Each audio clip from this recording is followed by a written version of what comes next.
Hello everyone, we're basically back, starting class first week in February. I just want to make this short video to introduce you to ECMN 224. It is a continuation of 223, very similar to the lab class. You can find a lot of information in the course information area. We do plan on splitting up the shop groups similar to the way we did last semester, so please go into your course information and figure out what group you're in. Group A will be in the first day of the week. Group B will be in the second day of the week.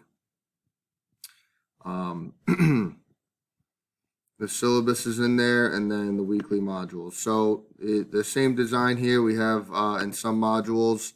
You can go in and see the instructions for every one. Some modules will have a quiz or a test.